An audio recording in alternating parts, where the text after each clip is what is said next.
The Occultist is extremely important throughout your Diablo IV gameplay experience and one of the main vendors to leverage in order to accelerate and enhance your character's builds. The Occultist can be found throughout Sanctuary in major towns and can be identified by the trefoil icon on your map.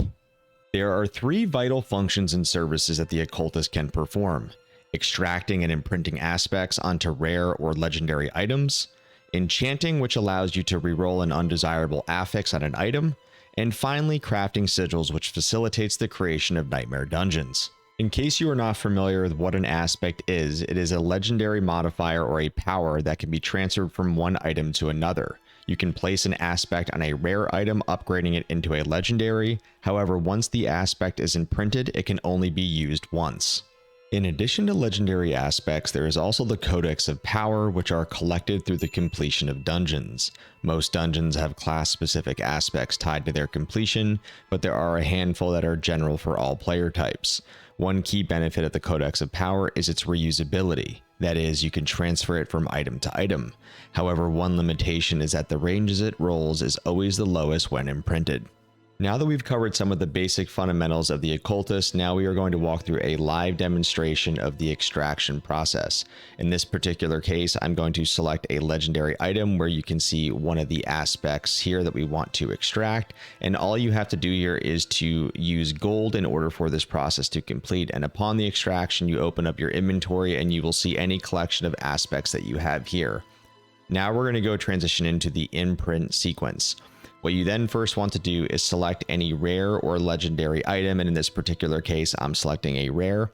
And then we're going to head over into the aspect where we have it listed in inventory, and we're going to place it into the Occultist.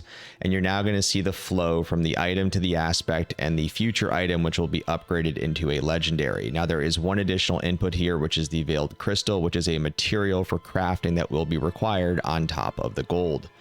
Now, as we complete this process, you're now going to see in the inventory that this item is officially upgraded into a legendary, and we can physically see the imprinted aspect. Enchanting is straightforward, which allows you to replace an unwanted affix on a rare or a legendary item with a new one. Upon placing this in here, you will see the one that you want to select, and upon paying the gold and the materials, you will now see that changed. The good news is that you can roll that specific variable you chose indefinitely at incrementing gold costs, but the one caveat here is that upon going through this process, this item is now account bound and it cannot be traded. Now, for a quick plug on Nightmare Sigils, they are effectively used to transform dungeons into more challenging experiences, and this is going to be one of the more rinse and repeat endgame systems in Diablo IV.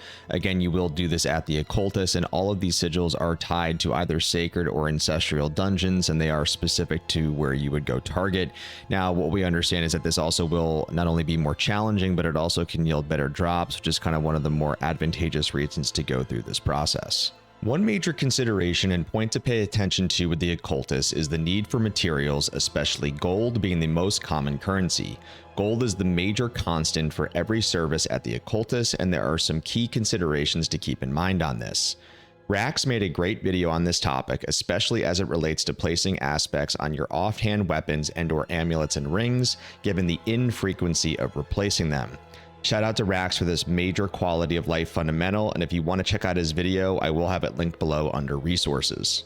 Bottom line, Sanctuary, don't ignore the Occultist, as they are a critical and vital vendor as we think about characters' progression by increasing your damage output and power, and also rising your survivability. The Occultist can certainly be a function of making or breaking your build, so make sure you are taking advantage of the imprinting and the extracting process of those aspects.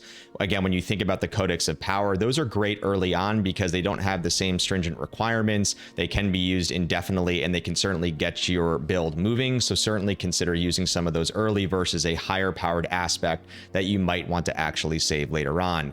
As you think about, again, the enchantment process on either a rare or a legendary, the ability to choose an undesirable affix and continually re-roll that until you find the right framework is a great model, but bear in mind, of course, the increment in gold cost. And again, if you are looking to roll nightmare dungeons, you can do that through the sigil process. But either way, the Occultist is a critical vendor. Again, make sure you are picking up all materials and and salvaging along the way. Pay attention to your gold costs, as that is going to be a consistent important currency. And I wish you guys the best of luck at the launch today on early access. Hopefully many of you will get going with general release next week. Stay frosty, stay safe, and enjoy Sanctuary.